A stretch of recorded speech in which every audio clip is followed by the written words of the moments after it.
There's a strange thing about life.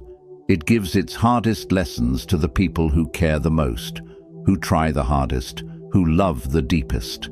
And yet, those same people are often the ones who feel the most broken, the most lost, the most unfocused. You might have been told, be strong, be wise, stay focused, as if those qualities are switches you can flip on. But you and I both know it's not that easy. Real strength isn't built in moments of comfort. Wisdom doesn't come from reading quotes, and focus isn't something you magically wake up with. Here's the truth. Life will test you, betray you, disappoint you, and confuse you. But in that chaos, in that pain, that's where you're shaped. Marcus Aurelius, the great Stoic emperor, once wrote in his journal, "You have power over your mind, not outside events. Realize this, and you will find strength." This wasn't just a motivational quote for him. It was a weapon, a mental sword he carried through betrayals, loss, pressure, and war. Because while the world outside tried to shake him, the war that mattered most was inside. And that's exactly what this video is about. You will be strong, you will be wise, you will be focused, not by pretending to be perfect, not by copying others, but by becoming more of yourself, by learning what life was trying to teach you when you were going through hell. You don't need to fake strength. You already have the pain. You just need to transform it. This transformation isn't loud. It doesn't happen when people are watching. It happens in silence, when you're alone with your thoughts, when you choose discipline over distraction, when you look in the mirror, not to judge yourself, but to rebuild yourself. Maybe right now you feel weak. Maybe you've made mistakes. Maybe you're tired of starting over. But listen closely. This is not the end. This is the moment where everything can begin again. If you listen, if you learn, if you choose to change. Strength is not shouting, it's silence under control. Wisdom is not having all the answers, it's knowing when to ask better questions. Focus is not locking yourself away, it's filtering what really matters and cutting off what doesn't. This video will walk you through 6 powerful lessons inspired by the writings and reflections of Marcus Aurelius, but more importantly, shaped by your reality. Each lesson is about taking pain, confusion, and frustration and forging something unbreakable out of it. This is not about becoming someone new. It's about returning to who you were before the world taught you to doubt yourself. You'll see how silence can become your power, mistakes can become your teachers, discipline can become your comfort, and emotional pain can become your guide. So don't skip any parts of this video. Every point is a step on your journey toward becoming strong, wise, and focused. And before we dive in, like the video, comment your thoughts at each stage, and share this with someone who's silently fighting their battles. Subscribe to the channel if you believe in becoming better every day, not just when life is easy, but especially when it's hard. I want you to drop this affirmation in the comments. I will be strong, I will be wise, I will be focused. Now let's begin. Number 1, your pain is not a curse. It's your invitation to power. There's a moment in everyone's life when they ask, why is this happening to me? Maybe you've been there. A breakup that shattered you. A betrayal that felt like a knife in your back. A failure that made you feel worthless. And in that moment, everything in you screams, this is unfair. But what if pain is not your punishment, but your pathway? Marcus Aurelius once wrote, "The impediment to action advances action. What stands in the way becomes the way." Let that sink in. What you think is blocking you is actually building you. Pain is one of the few things that strips away all the noise. It shows you who's fake in your life. It shows you where you've been avoiding responsibility, and it reveals the strength you didn't know you had. Most people avoid pain at all costs, But Stoicism teaches something different. It tells us to walk into it with purpose. Because here's what pain does. It sharpens your awareness. It humbles your ego. It teaches you what truly matters. You become stronger not by escaping pain, but by understanding it. Pain forces you to stop pretending. It wakes you up. You suddenly realize that things you once thought mattered, status, attention, praise, mean nothing. What matters is peace. And peace doesn't come from what you get. It comes from what you overcome. Think about it. When were you the most honest with yourself? When did you stop lying to others and face your reality? It wasn't in comfort, it was in crisis. That's not weakness, that's a gift. The world wants you to believe that pain breaks you. But the truth is, it reveals the unbreakable parts of you. So next time you're hurting, don't just ask, why me? Ask, what is this teaching me? Let it be the fire that refines you, not the weight that destroys you. Let it push you to grow. Let it remind you that your deepest scars can become your strongest weapons if you choose to rise. You are not broken. You are being forged. I want you to drop this affirmation in the comments. My pain is my power. Number 2. Silence is not weakness. It's strategy. We live in a loud world. Everyone's talking. Everyone's posting. Everyone's trying to prove something. But in all this noise, the people with real power say less. They listen more. They observe. And they move with intention. You might feel like you need to explain yourself to people, defend your choices, justify your silence. But listen to Marcus Aurelius. Waste no more time arguing what a good man should be. Be one. In other words, stop explaining, start becoming. The truth is, most people don't really want to understand you.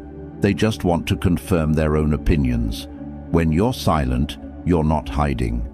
You're conserving energy. You're watching patterns.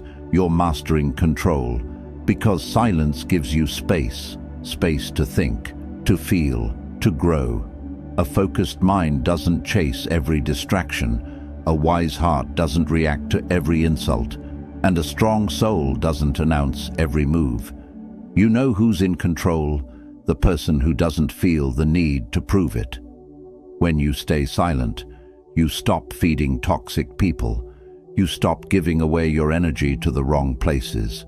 You create mystery, and mystery builds power. There's a reason lions don't roar all day. They don't need to. They're feared for what they can do, not what they say. That's you now.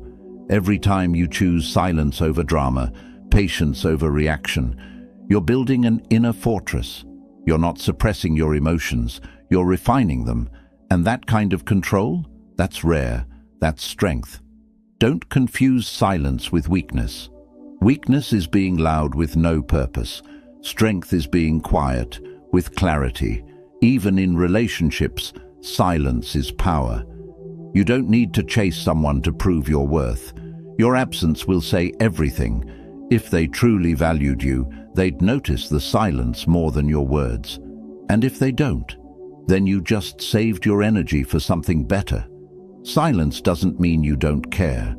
It means you're prioritizing peace. The world pushes you to speak fast, react faster, and prove yourself constantly.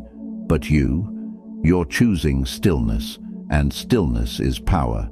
So the next time someone misunderstands you or life pushes you to react, remember, your silence is not a weakness. It's your wisdom speaking without words. I want you to drop this affirmation in the comments. My silence is my strategy. Number 3, focus is saying no, not yes. Most people think focus is about trying harder, staying up later, hustling more. But real focus isn't about doing everything, it's about doing less, intentionally. Marcus Aurelius said, if you seek tranquility, do less. Not in the lazy sense, but in the wise sense. Do less of what doesn't matter. less of what drains you, less of what distracts you from who you're becoming. Focus isn't built by adding more tasks, it's built by subtracting noise. You can't be strong, wise, or focused if your energy is being pulled in 100 directions. The modern world is designed to scatter your mind. Notifications, opinions, comparisons, trends. Everyone's trying to rent space in your head for free. You have to take that space back, and it starts by learning the power of no. No to people who drain you. No to habits that keep you stuck. No to distractions disguised as opportunities. Every time you say no to something unimportant, you're saying yes to something powerful, you. Marcus in his journals show one thing: clarity. He kept asking, what is essential? That's the question you need to ask yourself every single day. What is essential for your peace, for your growth, for your vision? You don't. That's what burns people out. They spread themselves thin, trying to be everything to everyone, and end up being nothing to themselves. Focus is fierce, it's ruthless, it cuts through comfort and demands discipline. But here's the good news: every time you choose focus, you feel more in control, more alive, more you. Try this. Start your day by identifying the 3 things that actually matter today. Not 10, just 3. Then protect those 3 things with everything you've got. That's focus. That's growth.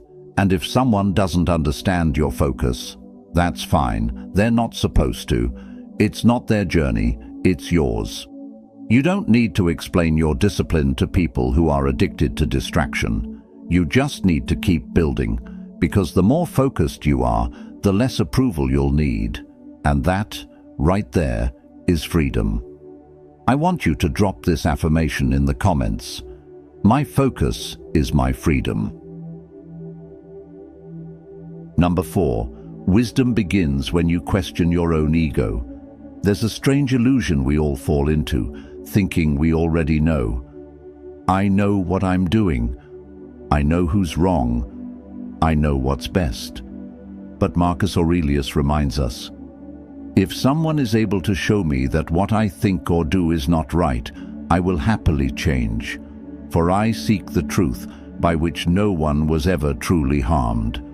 That's wisdom, not stubbornness, not arrogance, but humility, the kind that listens, the kind that grows. If you want to be wise, you must learn to doubt yourself intelligently, not in a way that paralyzes you, but in a way that frees you from illusion. The ego loves certainty. It wants to be right, even when it's wrong. It wants to be admired, even when it's not earned. It wants to win, even when the battle destroys you inside. But true wisdom isn't found in ego. It's found in letting go of needing to be the smartest person in the room, and instead being the most teachable. You grow the most when you apologize first. Admit you were wrong. Ask better questions instead of making louder statements. You can't learn if your pride is louder than your curiosity. You can't evolve if you keep defending outdated beliefs. Wisdom often sounds like this: maybe I don't know yet. Let me think more before reacting. What if I'm the one who needs to grow here? That mindset, that's how you rise above the average. Because most people stay stuck, not because they're stupid, but because they're stubborn. They mistake ego for confidence. They confuse defensiveness for strength. But Marcus didn't live that way. He ruled an empire but still wrote to himself like a student. You can be powerful and humble, strong and still open, sure of your path, but willing to admit when you've taken a wrong turn. Wisdom is a quiet teacher. It whispers. You have to silence your pride to hear it, and the moment you do, life starts to shift. You start noticing patterns in people. You stop blaming and start learning. You stop reacting and start responding. You don't need to win every argument. You don't need to always be right. You just need to be honest with yourself first. So, From today, every time your ego flares up and tells you, defend yourself or don't back down, pause. Ask yourself, is this helping me grow or just feeding my pride? If you want wisdom, you must make space for it. And that space opens up when ego steps aside. I want you to drop this affirmation in the comments. I choose growth over ego. Number 5, emotional control is the foundation of all power. Imagine this. Someone insults you, disrespects you, lies about you, and you feel that fire rise inside your chest, the heat, the tension, the urge to clap back. Now pause. What you do next will decide everything. Will you react or will you respond? Marcus Aurelius said, "You don't have to turn this into something. It doesn't have to upset you." He didn't mean you shouldn't feel emotions. He meant you don't need to be controlled by them. Emotional control isn't about being cold, it's about being clear. It's the ability to stand in chaos and remain centered, to feel your emotions, then choose your reaction, instead of letting your emotions choose it for you. Here's the truth. Anyone can scream. Anyone can throw a tantrum. Anyone can argue. But it takes real strength to sit in silence, to observe your feelings without obeying them. You are not your anger. You are not your sadness. You are not your anxiety. You are the observer of these emotions. And when you remember that, you reclaim your power. Emotional control looks like this. Not texting back when you're heated. Taking a walk instead of picking a fight. Saying, let me think about this instead of attacking. It's not weakness, it's war strategy. Most people are emotional slaves. They let others press their buttons. They overreact, then regret it. And the worst part, they call it being real. But being real isn't losing control, it's mastering it. Think of a calm person in a storm. Are they weak or are they powerful in ways no one can see? People will push you. Life will test you, but your calmness, that's your weapon. It unsettles people who can't control themselves. It earns you respect without saying a word. And here's the deeper truth. When you control your emotions, you also gain clarity. You see things as they are. You make better decisions. You stop living in reaction mode and start creating your life with intention. So next time you feel that storm rise, breathe. Watch it. Don't chase it. You don't have to become the emotion. You can simply feel it and let it pass. That's real power, and it's rare.